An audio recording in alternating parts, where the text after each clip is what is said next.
Good morning. How's the microphone? Reasonable? All right, good. I appreciate Mark for jumping on that landmine for me and not letting me find it on my own. I have my notes on this device in front of me. I am not, in fact, checking headlines. I do enough of that in my private life. So hello. My name is David TakiTaki. I am a professor. Yes, as mentioned, I am a Grand Haven graduate, and I'm here to talk to you today about capacity. Now, in all fairness, capacity can be defined in different ways. And I'm going to use every single one of them because I'm a cheater. All right? I'm going to talk to you about capacity as your ability to do. I'm going to talk to you about capacity as your ability to carry. And I'm going to talk to you about capacity as your ability to be. Because I think what the world needs now is capacity. And let's start with what it is to do. What is it we can do in times when we feel that we need to be doing more, maybe in times when we feel we are powerless? How do we expand our capacity to do? Well, if we are going to be good scientists, and I'm a social scientist at my very, very core, then we need to be able to ask ourselves real questions, to give honest answers. Do you have the capacity to be honest with yourself? Do you have the capacity to speak truths even when they disrupt some of the most comfortable illusions that we carry about ourselves? Because if you have that capacity, or you gain that capacity, then you can be a good scientist. But it also means facing a world that can be both scary and uncertain. And a story I love from my teaching was that in dealing with uncertainties, which happens when you make young people kind of sit down and talk about political philosophy for 16 weeks at a time. In dealing with that uncertainty, I had a student come up to me, and both in a way that was appreciative yet also accusatory, said, "I feel like you have pulled the ground out from underneath. When will I find, solid ground again?" And in probably one of my more honest and inspired moments, I said, "You don't ever find solid ground again. What you do is you learn how to fly." And if I could have been thinking with today's brain in that moment, I could have then explained that you will gain the capacity to deal with uncertainty. You will gain the ability to understand what is true and what is not true. And if you don't have that capacity today, and many young people don't, many old people don't, right? Possibly millions, according to recent events. You will find yourself in a position where you cannot do the good work of science. But we can grow that capacity. Do you have the capacity to confront your own biases? To be honest with yourself about where those darker places are? Because there's another question behind that one as regards diversity. Do you have the capacity to love someone who's different than you? Do you have the capacity to value them, to see the value in what they find value, even if you don't? That is a capacity many of us aspire to. It is a capacity that sometimes we fall short of. But it is a capacity we can develop. It is something that we can grow in ourselves. And these questions do not stop. I mean, you did bring in a professor, right? Do you have the capacity to learn new things, or to unlearn things that are old? One of the truths of my profession is that we can very easily fall victim to information, to ideas that are decades out of date, because we, as good students, paid very close attention to what our professors told us 25 years ago. And if we repeat those same things, they are 25 years out of date. And if they made the same mistake, then they are 50 years out of date. So do we have the capacity to learn? Do we have the capacity to grow? Can you take life's experiences? Can you take our own wounds and travails and become stronger as a result of them? Can you come to understand where your weaknesses are? can you gain the capacity to surpass them? Can you gain the capacity to forgive? To see past slights, mistaken ideas, or unresolved biases, or short-sighted votes? Do you have that capacity? Can you run forward when necessary? Can you walk away when necessary? Do you have that capacity to see things for as they are and decide what is best for you, for your family, for your health, and your community? Can you say yes? Can you say no? These are all capacities that we need in this world. And we may not yet have them. But that first one, the capacity to be honest with ourselves, is crucial, because from it, leverage on the rest can follow. Another question about capacity, or another aspect of capacity, another definition, is what do you have the ability to carry? We have all felt burdens. We have all felt responsibilities. And we take things upon ourselves. Those of us who dare to love the world,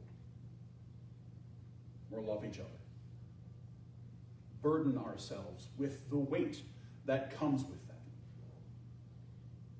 So, what you can carry, your capacity for that, first needs to be accompanied with an assessment of what am I already carrying? And also, and a thought about what of that I am carrying, maybe don't I need to? What can I put down? We can all feel in our lives and in moments such as these that the weight of the world is literally on our shoulders. And that somehow, in this moment, we have to be the ones individually right now to turn the tides of history. Well, that is a noble and worthy effort, and I think all of us together can absolutely do that. But if you try to carry all of that weight yourself, right, you won't leave the sofa under a couch with 3 cats on it, and I have some experience. All right? You have to be able to understand what your capacity to carry is, what you can carry, and what you can't, what you shouldn't. It is easy for us to catastrophize, right? To imagine the worst of what could be and put all of that on ourselves. To look both back and forward and say all of the things I did not do have brought us to this, and all of the things that could come to pass will, and it's my fault. That's not your burden to carry. You have to put that down, because it is taking the space of things you can and do need to carry. And sometimes that's just the people next to you. Maybe it's the people in this room. Maybe it's one more shift at the animal clinic, right? Maybe it's more time with that, teenage grandkid who has been very, very withdrawn. Maybe it's one more walk around the block for the sake of your knees or your hips or your heart. If we're carrying all of these other things, if our capacity is overloaded, then we cannot carry the things that maybe we need to carry for ourselves and for others. There's also, of course, another way in which we can deal with it. We don't just have to put things down. We can also become stronger, right? We can take on more. We can better suit ourselves to the things that we either need or want to carry. I guess by the fact that you are here on a Sunday morning, that I am looking in a room and speaking on the internet to a bunch of people who tend to show up to things, right? You're parts of organizations right? You give your time.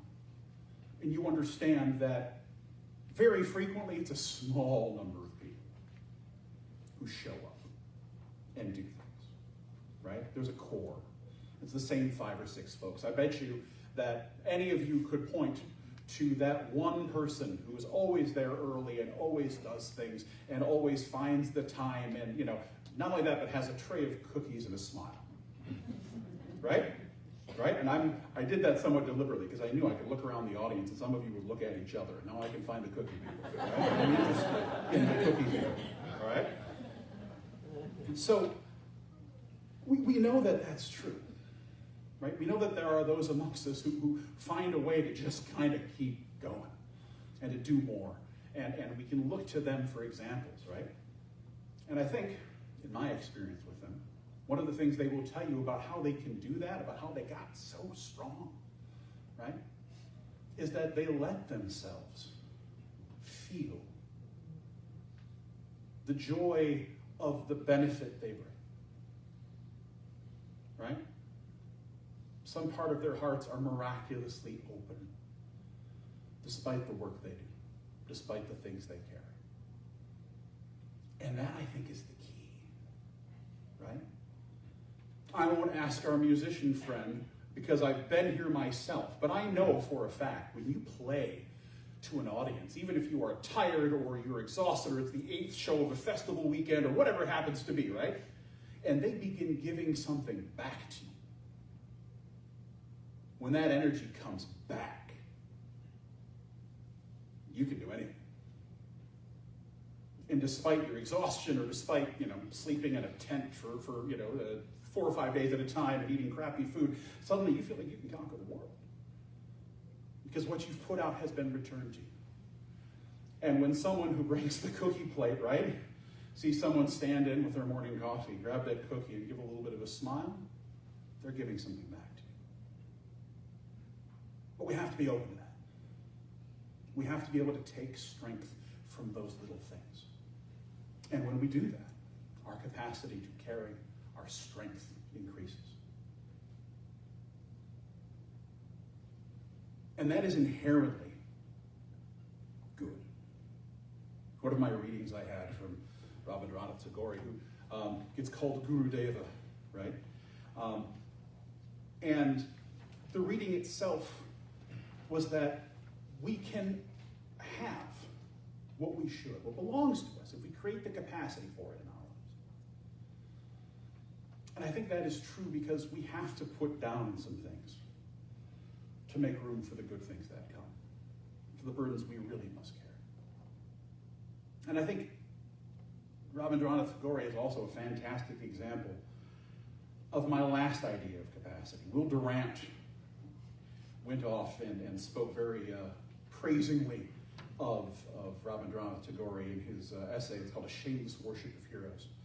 And his comment was about Tagore was, "For why should we stand reverent before waterfalls and mountaintops, or summer moon on a quiet sea, and not before the highest miracle of all, a person who is both great and good?"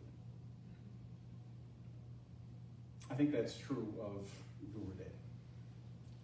But I also think that's true of the cookie lady. I also think that's true of the PTA.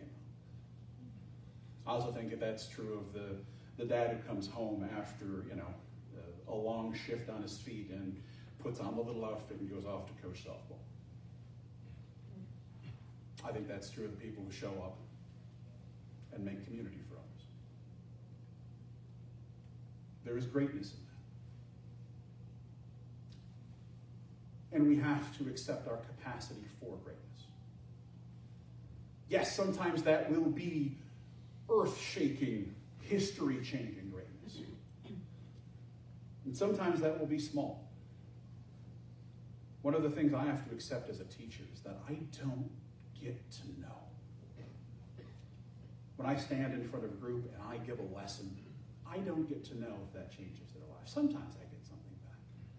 I get a letter from someone who just passed the bar exam. Hey, Professor TakiTaki, thanks.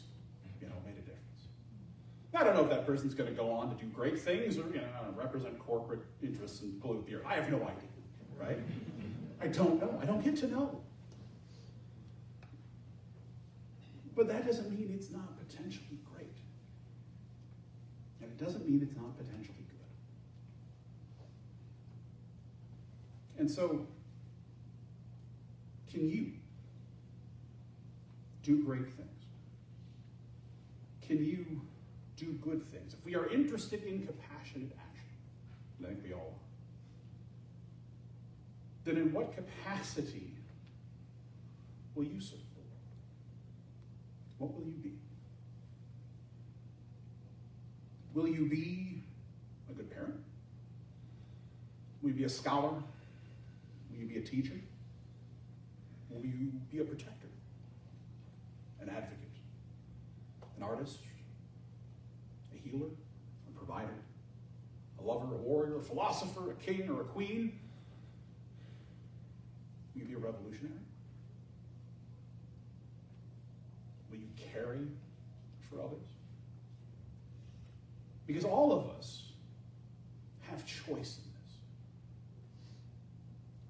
If we are honest with ourselves and we figure out what it is we can do, if we are sincere about what it is we carry already and what we could carry for others, then we have a choice. What will you be? In what capacity will you serve? In what capacity can you serve? Because there is choice in that too. I could have been a carpenter. I'm not good at it. Right? But I could have. I could have been a football player. Right? Maybe better. Right?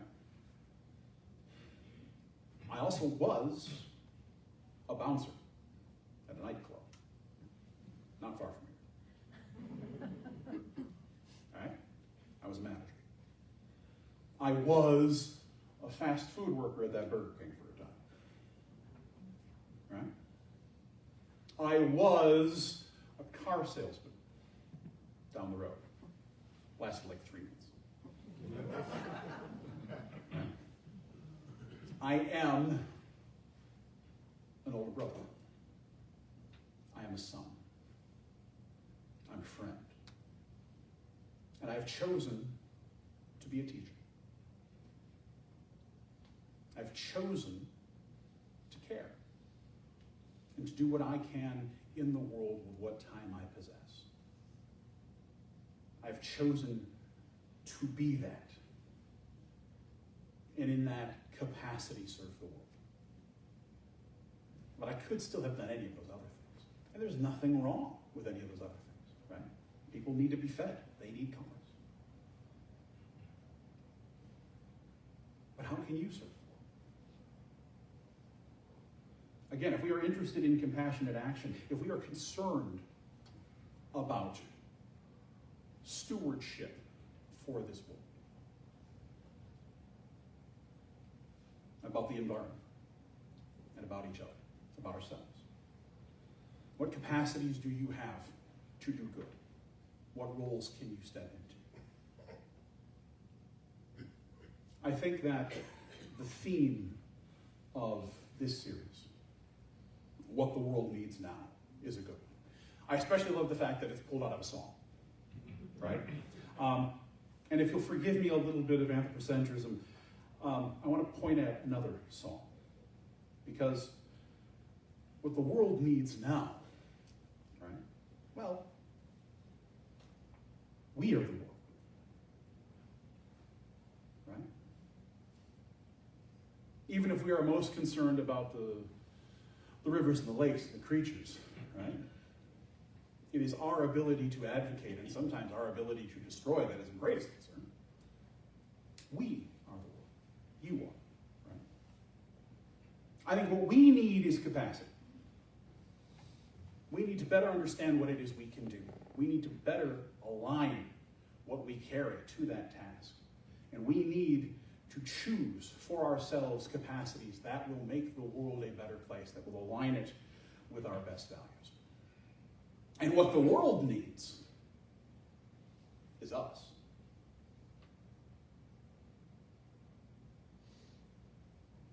What is our capacity to do? What is our capacity to carry? What is our capacity to be? I also included in those readings a section of a poem by Maya Angelou. And I find it inspiring and also a little bit challenging. I'm just going to pick a section of the section. The whole poem is worth reading.